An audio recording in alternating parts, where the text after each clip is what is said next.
Are you tired of getting one tap the second you peek an angle? Well, your aim might not be the problem, but actually it could be your movement. Mastering movement in Valorant is the secret that separates good players from the greats. The best part? You don't need perfect aim to start climbing up into the higher ranks. With better movement mechanics, you'll dodge bullets, outplay opponents, and win gunfights consistently. This video has everything you need to know, from advanced peeking techniques to movement drills, with practical examples to help you learn faster. So let's start with the bread and butter of Valorant movement: strafing and counter strafing. Strafing means to move from side to side using your A and D keys, while counter strafing involves quickly tapping the opposite key to stop your movement instantly. This technique ensures your shots are precise and helps reset your aim faster. Imagine this: you're holding an angle, but instead of standing still like a sitting duck, you can strafe left and right, making these tiny micro adjustments, keeping your opponent guessing where to aim. The key is to release the movement key and fire when your character comes to a complete stop. This allows you to land accurate shots while remaining mobile. So I'm going to recommend a drill that players all the way from Iron to Radiant can use to make sure that they are pixel perfect with their counter strafing. So we're going to head into the practice range, and right in front of us you can see this pillar on the back wall. What we're going to do is alternate between strafing left and right and firing only when you stop. Focus on timing your shots precisely. Once this feels natural, jump into a deathmatch and implement it into real scenarios. This next technique is something that high elo players might not even realize they're doing it subconsciously. It's called the T rule. The T rule is the most simplest yet most effective movement technique in Valorant. When you peek an angle, instead of moving diagonally or directly forward, you should be moving perpendicular to your opponent's line of sight. This creates a T shape where your movement forms the horizontal line at the top, and their aim is the vertical line.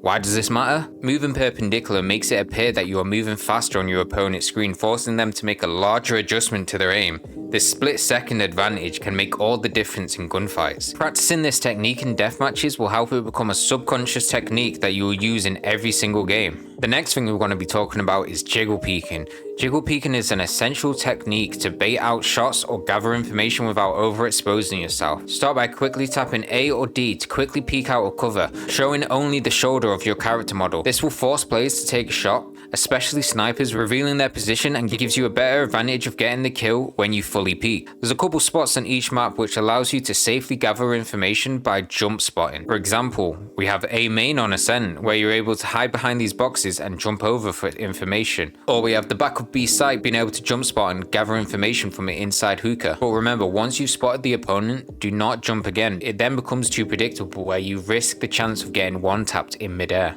So let's go over something a little bit more advanced. Even players in Platinum and Diamond still have trouble with this mechanic. What we're talking about is micro movements. Micro movements involve small controlled adjustments while holding an angle. For example, if you're anchoring on the back of the sight on an off angle, tapping A and D slightly every few seconds can throw off the opponent's crosshair placement. These adjustments make you unpredictable and harder to hit. Next, we're going to talk about air strafing. Air strafing allows you to control your character mid-air, giving you more flexibility when jumping to reposition. This can be especially useful for when peeking corners, or if you play Neon, and you can do this to bunny hop and maintain momentum while she is sprinting. A good way to practice this is to bind your jump to scroll wheel down to understand the timing of when you need to land your jumps, and holding either A or D and smoothly move your mouse in the same direction. Practice chaining jumps while strafing midair to perfect this mechanic. So now you understand the basic of most mechanics. How do we actually practice them? First, dead zoning. This will help you master firing while changing directions. In the practice range,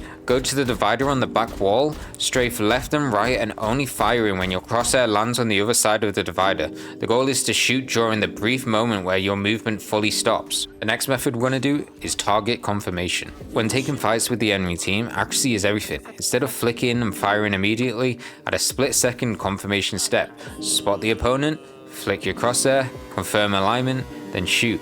This reduces missed shots and increases consistency. The way I like to train this is go into the practice range, select deadlock, spawn the practice spots and use your ult. Shoot the practice button again to despawn the other bots, and now wait until the ult is finished. You will only have one bot to practice with. So I want you to be constantly counter strafing left and right in between each kill to be able to get used to the idea of coming to a complete stop, confirming your crosshair and shooting. A lot of people like the idea of using aim trainers, but personally I think Deathmatch has everything you need. Deathmatch isn't about winning the game, it's about practicing different techniques and mastering them. Don't focus focus on how high you are on the scoreboard. Focus on how much better you are at strafing, counter strafing, micro movement, clean engagements. These are the things you want to be doing. So we're going to quickly go over some agent specific tips. Use Jet's dash to reposition quickly or escape from unfavorable fights. Combine updrafts with the smokes to bypass common choke points or confuse the opponents holding an angle. Raze has a blast packs. While not as good since they've recently nerfed them, blast packs are a great tool for mobility, using double packs to clear long distances quickly or Ferrari peeking corners for aggressive plays.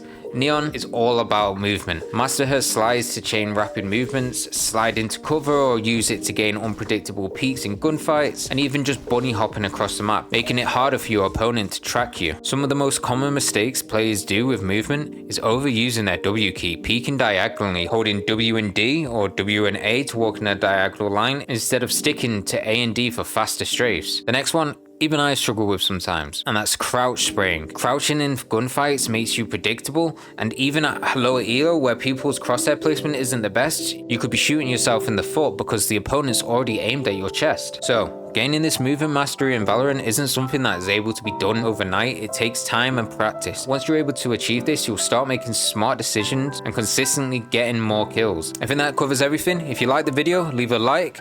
If you've got any questions, drop a comment down below. Maybe subscribe. I might see you later. It's been your boy, Akami. Peace.